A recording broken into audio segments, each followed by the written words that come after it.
श्रेष्ठ गीत जो सुलेमान का है। पहला अध्याय। पहला गीत। वधू।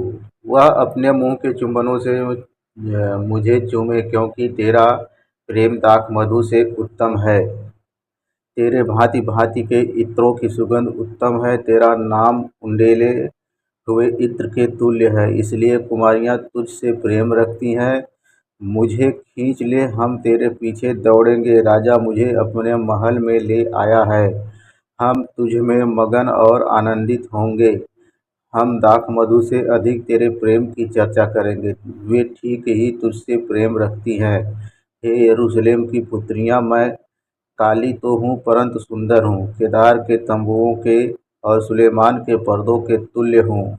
इस मुझे इसलिए न घूर कि मैं सांवली हूँ, क्योंकि मैं धूप से झुलस गई। मेरी माता के पुत्र मुझसे अप्रसन्न थे।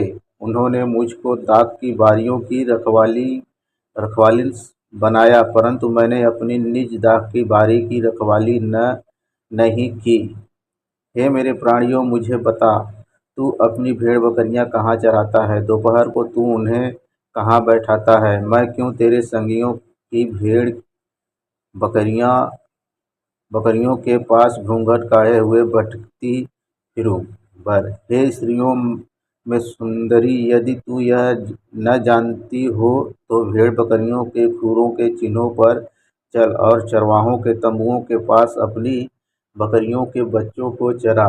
हे मेरी प्रिय, मैंने तेरी तुलना फिरौन के रथों में जुती हुई घोड़ी से की है। तेरे गाल के केसों की लटों के बीच क्या ही सुंदर है, और तेरा कंठ हीरों की लड़ियों के बीच। वधू। हम तेरे लिए चांदी के फूलदार सोने के आभूषण बनाएंगे। जब राजा अपनी मेज के पास बैठा था, मेरी जटामासी की सुगंध फैल रही थी। मेरा प्रेमी मेरे लिए लोबान की थैली के समान है, जो मेरी छातियों के बीच में पड़ी रहती है। मेरा प्रेमी मेरे लिए मेहंदी के फूलों के गुच्छे के समान है, जो एनगदी की दाख की बारियों में होता है। तू सुंदरी है मेरी प्रिय, तू सुंदरी है। तेरी आँखें कबूतरी की सी हैं।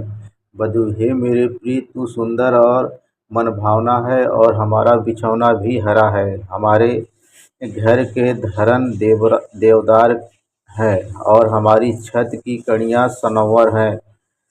दूसरा अध्याय। श्रेष्ठ गीत। दूसरा अध्याय। मैं सारोन देश का गुलाब और तराइयों में का सोसन फूल हूँ। जैसे सोसन फूल कटीलों पेड़ों के बीच, वैसे ही मेरी प्रिय युवतियों के बीच में है। वधू। जैसे सेब का वृक्ष जंगल के वृक्षों के बीच में, वैसे ही मेरा प्रेमी जवानों के बीच में है। मैं उसकी छाया में हर्षित होकर बैठ गई, और उसका फल मुझे खाने में मीठा लगा। वह मुझे भोज के घर में ले आया, और उसका जो झंडा मेरे ऊपर फहराता था वह प्रेम था। मुझे किशमिश खिलाकर संभालो, सेब खिलाकर बल दो, क्योंकि मैं प्रेम में रोगी हूँ। काश उसका बायां हाथ मेरे सिर के नीचे होता, और अपने दाहिने हाथ से वह मेरा आलिंगन करता। हे यरूशलेम की पुत्रियों, मैं तुमसे शिकारियों और मैदान की हिरणियों की शपथ धराकर कहती हूँ कि जब तक प्रेम आप से न उठे, तब तक उसको न जगाओ। दूसरी गीत। वधू। प्रेम। मेरे प्रेमी का शब्द सुन पड़ता है। देखो, वह पहाड़ों पर कूदता और पहाड़ियों को फांदता हुआ आता है। मेरा प्रेमी चिकारे या जवान हिरण के समान है। देखो, वह हमारी दीवार के पीछे खड़ा है और खिड़कियों की ओर ताक रहा है, और झंझरी में से देख रहा है। मेरा प्रेमी मुझसे कह रहा है, हे मेरी प्रिय, हे मेरी सुंदरी, उठकर चली आ, क्योंकि देख जाड़ा जाता रहा, वर्षा भी हो चुकी और जाती रही। पृथ्वी पर फूल दिखाई देते हैं, चिड़ियों के गाने का समय आ पहुंचा है और हमारे देश में पिंडुक का शब्द सुनाई देता है। अंजीर पकने लगे हैं और दाखलताएं फूल रही हैं, वे सुगंध दे रही हैं। हे मेरे प्रिय, हे मेरी सुंदरी, उठकर चली आ। हे मेरी कबूतरी, पहाड़ की दरारों में और टीलों के कुंज में मुझे अपना मुख देखने दे, मुझे अपना बोल सुनने दे, क्योंकि तेरा बोल मीठा और तेरा मुख अति सुंदर है। जो छोटी लोमड़ियां दाग की बारियों को बिगाड़ती हैं, उन्हें पकड़ ले, क्योंकि हमारी दाग की बारियों में फूल लगे हैं। बधू। मेरा प्रेमी मेरा है और मैं उसकी हूँ। वह अपनी भेड़-बकरियाँ सोसन फूलों के बीच में चराता है। जब तक दिन ठंडा न हो और छाया लंबी होते होते मिट न जाए, तब तक हे मेरे प्रेमी उस चिकारे या जवान हरिणी के समान बन, जो बेतेर के पहाड़ों पर फिरता है। तीसरा अध्याय। रात के समय मैं अपने पलंग पर अपने प्राण प्रिय को ढूंढती रही। मैं उसे ढूंढती तो रही, परंतु उसे न पाया। मैंने कहा, मैं अब उठकर नगर में और सड़कों और चौकों में घूमकर अपने प्राण प्रिय को ढूंढूंगी। मैं उसे ढूंढती तो रही, परंतु उसे न पाया। जो पहरुए नगर में घूमते थे, वे मुझे मिले और मैंने उनसे पूछा, क्या तुमने मेरे प्राण प्रिय को देखा है? मुझको उनके पास से आगे बढ़े थोड़ी ही देर हुई थी कि मेरा प्राण प्रिय मुझे मिल गया। मैंने उसको पकड़ लिया और उसको जाने न दिया, जब तक कि मैं उसे अपनी माता के घर अर्थात अपनी जननी की कोठरी में न ले आई। हे यरूशलेम की पुत्रियों, मैं तुमसे चिकारियों और मैदान की हिरनियों की शपथ धराकर कहती हूँ कि जब तक प्रेम आपसे न उठे, तब तक उसको न उस्काओ और न जगाओ। तीसरा गीत, बधू। यह क्या है जो धुएं के खंभे के समान गंधरस और लोबान से सुगंधित और व्यापारी की सब भांति की बुकनी लगाए हुए जंगल से निकला आता है? देखो, यह सुलेमान की पालकी है। उसके चारों ओर इस्राएल के शूरवीरों में से के 60 वीर चल रहे हैं। वे सब के सब तलवार बांधने वाले और युद्ध विद्या में निपुण हैं। प्रत्येक पुरुष रात के डर से जांघ पर तलवार लटकाए रहता है। सुलेमान राजा ने अपने लिए लबानोन के काठ की एक बड़ी पालकी बनवा ली। उसने उसके खंभे चांदी के, उसका सिरहाना सोने का और गद्दी बैजनी रंग की बनवाई है, और उसके बीच का स्थान यरूशलेम की पुत्रियों की ओर से बड़े प्रेम से जड़ा गया है। हे सिय्योन की पुत्रियों, निकलकर सुलेमान राजा पर दृष्टि डालो। देखो वह देखो देखो, वह वही मुकुट पहने हुए है जिसे उसकी माता ने उसके विवाह के दिन और उसके मन के आनंद के दिन उसके सिर पर रखा था। बर। चौथा अध्याय। हे मेरी प्रिय, तू सुंदर है, तू सुंदर है। तेरी आँखें तेरी लटों के बीच में कबूतरी की सी दिखाई देती है। तेरे बाल उन बकरियों के झुंड के समान है जो गिलाद पहाड़ के ढाल पर लेटी हुई हों। तेरे दांत उन कतरी हुई भेड़ों के झुंड के समान है जो नहाकर ऊपर आई हो। उनमें हर एक के जुड़वा बच्चे होते हैं और उनमें से किसी का साथी नहीं मरा। तेरे होंठ लाल रंग की डोरी के समान है और तेरा मुंह मानो मनोहर है। तेरे कपोल तेरी लटों के नीचे अनार की फांक से देख पड़ते हैं। तेरा गाल दाऊद की मीनार के समान है, जो अस्त्र शस्त्र के लिए बना हो और जिस पर 1000 ढालें टंगी हुई हों। वे सब ढालें शूरवीरों की हैं। तेरी दोनों छातियाँ मृग के 2 जुड़वे बच्चों के तुल्य हैं, जो सोसन फूलों के बीच में चरते हों। जब तक दिन ठंडा न हो और छाया लंबी होते होते मिट न जाए, तब तक मैं शीघ्रता से गंधरस के पहाड़ और लोबान की पहाड़ी पर चला जाऊंगा। हे मेरी प्रिय तू सर्वांग सुंदर है, तुझ में कोई दोष नहीं। हे मेरी दुल्हन तू मेरे संग लबानोन से चली आ। तू अमाना की चोटी पर से सनीर और हेर्मोन की चोटी पर से सिंहों की गुफाओं से चीतों के पहाड़ों पर से दृष्टि कर। हे मेरी बहिन, हे मेरी दुल्हन, तूने मेरा मन मोह लिया है। तूने अपनी आँखों की एक ही चितवन से, अपने गले के एक ही हीरे से मेरा हृदय मोह लिया है। हे मेरी बहिन, हे मेरी दुल्हन, तेरा प्रेम क्या ही मनोहर है, तेरा प्रेम दाखमधु से क्या ही उत्तम है, और तेरे इत्रों का सुगंध सब प्रकार के मसालों के सुगंध से। हे मेरी दुल्हन, तेरे होठों के मधु टप हे मेरी दुल्हन, तेरे होठों से मधु टपकता है, तेरी जीभ के नीचे मधु और दूध रहता है, तेरे वस्त्रों का सुगंध लबानोन का सा है। मेरी बहन, मेरी दुल्हन, किवाड़ लगाई हुई बारी के समान, किवाड़ बंद किया हुआ सोता और छाप लगाया हुआ झरना है। तेरे अंकुर उत्तम फल वाली अनार की बारी के तुल्य है, जिसमें मेहंदी और जटामासी के और केसर, लबानोन के सब भांति के पेड़, मुश्क और दालचीनी, गंधरस, अगर आदि सब मुख्य मुख्य सुगंध द्रव्य होते हैं। तू बारियों का सोता है, उड़ते हुए जल का कुआं और लबानोन से बहती हुई धाराएं हैं। हे उत्तर वायु जाग, और हे दक्षिण वायु चली आ। मेरी बारी पर बह, जिससे उसकी सुगंध फैले। मेरा प्रेमी अपनी बारी में आए और उसके उत्तम उत्तम फल खाए। 5वां अध्याय पर। हे मेरी बहन, हे मेरी दुल्हन, मैं अपनी बारी में आया हूँ।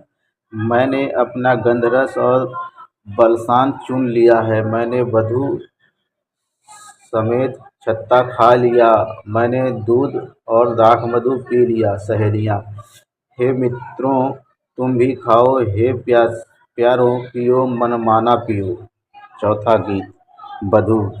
मैं सोती थी, परंतु मेरा मन जागता था। सुन, मेरा प्रेमी खटखटाता है और कहता है, हे मेरी बहन, हे मेरी प्रिय, हे मेरी कबूतरी, हे मेरी निर्मल, मेरे लिए द्वार खोल, क्योंकि मेरा सिर ओस से भरा है और मेरी लटें रात में गिरी हुई बूंदों से भीगी हैं। मैं अपना वस्त्र उतार चुकी थी, मैं उसे फिर कैसे पहनूं? मैं तो अपने पाँव धो चुकी थी, अब उनको कैसे मैला करूं? मेरे प्रेमी ने अपना हाथ किवाड़ के छेद से भीतर डाल दिया।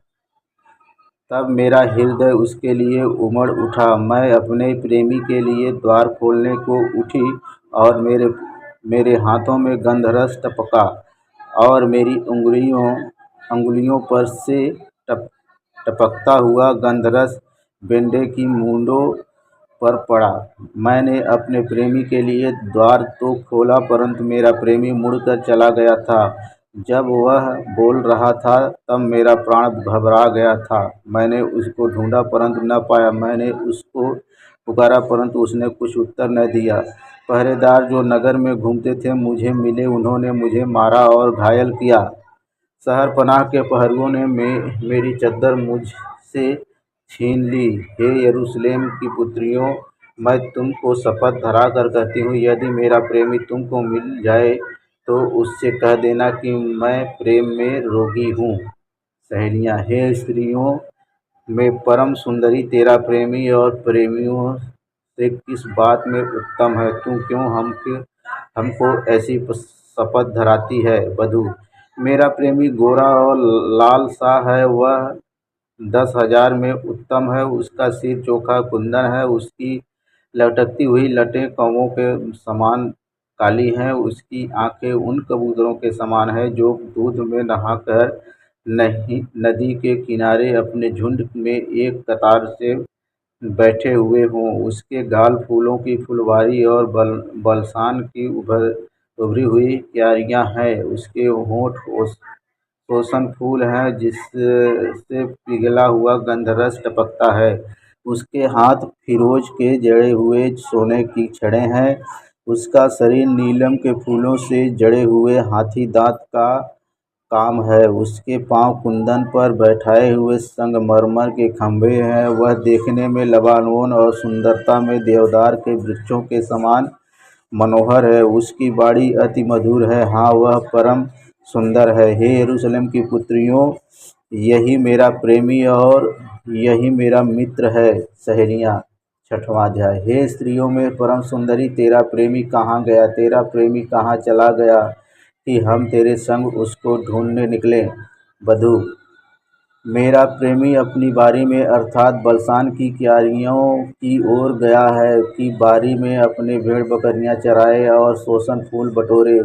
मैं अपने प्रेमी की हूँ और मेरा प्रेमी मेरा है। वह अपनी भेड़ बकरियां सोसन फूलों के बीच चराता है। पांचवा गीत। बर, हे मेरी प्रिय, तू तिरसा के समान सुंदरी है, तू यरूशलेम के समान रूपवान है और पताका फहराती हुई सेना के तुल्य भयंकर है। अपनी आंखें मेरी ओर से फेर ले, क्योंकि मैं उनसे घबराता हूँ। तेरे बाल ऐसी बकरियों के झुंड के समान हैं जो गिलाद की ढलान पर लेटी हुई देख पड़ती है। तेरे दांत ऐसी भेड़ों के झुंड के समान हैं जिन्हें स्नान कराया गया हो। उनमें से प्रत्येक जुड़वा बच्चे देती हैं, जिनमें से किसी का साथी नहीं मरा। तेरे कपोल तेरी लटों के नीचे अनार की फांक से देख पड़ते हैं। वहाँ 60 रानियां और 80 रखैलियां और असंख्य कुमारियां भी हैं। परंतु मेरी कबूतरी मेरी निर्मल अद्वितीय है, अपनी माता की एकलौती, अपनी जननी की दुलारी है।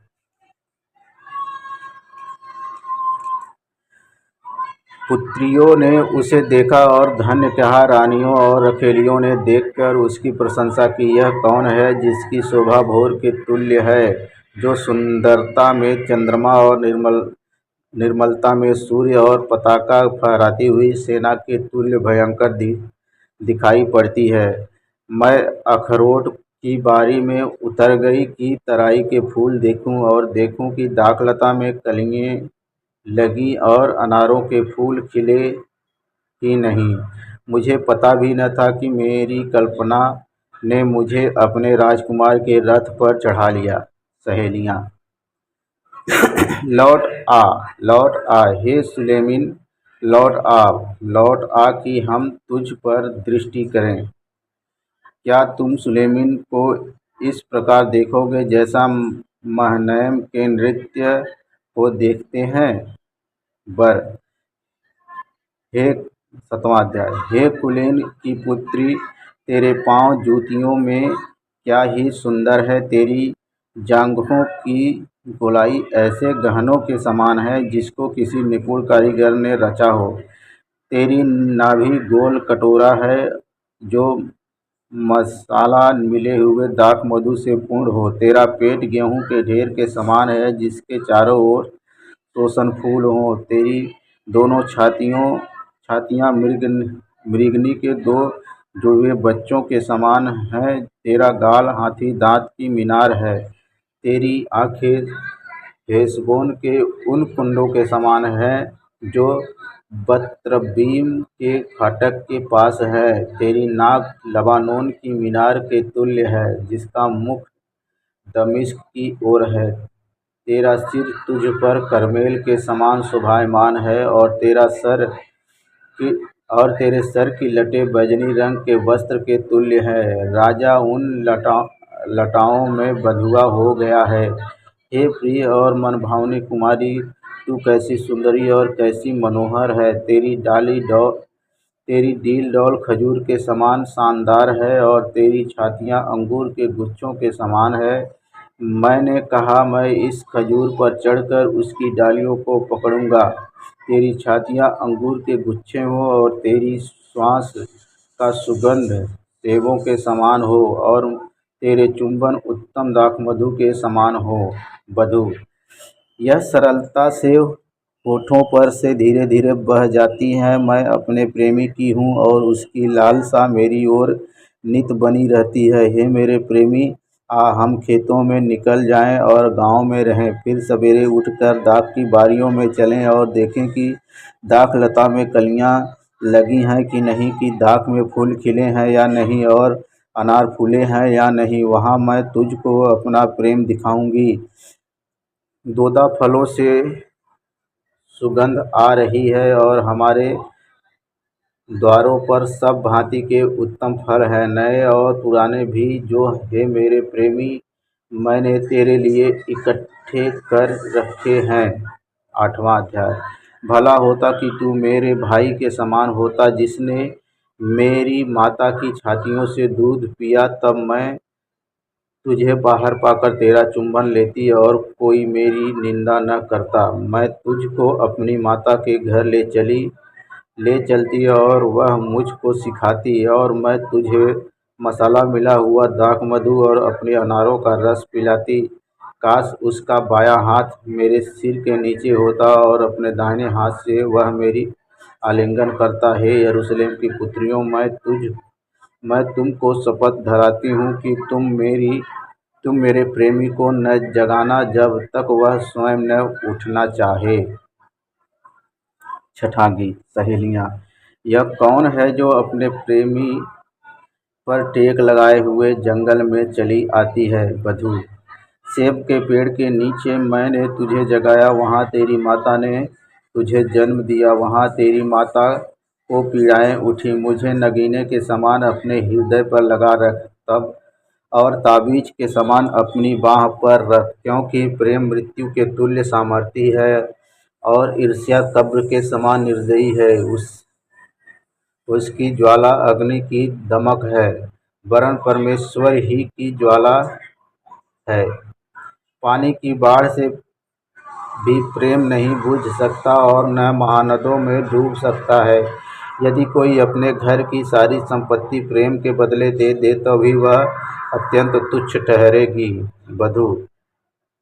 बधू का भाई। हमारी एक छोटी बहन है जिसकी छातियाँ अभी नहीं उभरी। जिस दिन हमारी बहन के ब्याह की बात लगे, उस दिन हम उसके लिए क्या करें? यदि वह शहरपनाह होती तो हम उस पर चांदी का कंगूरा बनाते, और यदि वह फाटक होती तो हम उस पर देवदारू की लकड़ी के पटरे लगाते।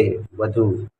मैं शहरपनाह थी और मेरी छातियाँ उसके गुम्मट, जब मैं अपने प्रेमी की दृष्टि में शांति लाने वाले के समान थी। तब मैं अपने प्रेमी की दृष्टि में शांति लाने वाले के समान थी।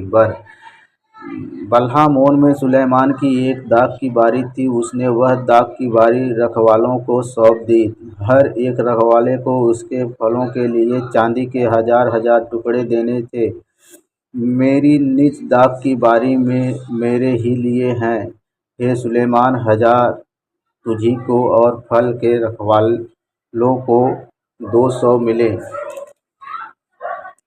तू जो बारियों में रहती है, मेरे मित्र तेरा बोल सुनना चाहते हैं, उसे मुझे भी सुनने दे। बधू। हे मेरे प्रेमी, शीघ्रता कर और सुगंध रब्बियों के पहाड़ों पर चिकारे या जवान हरिण के समान बन जा। हालेलुया।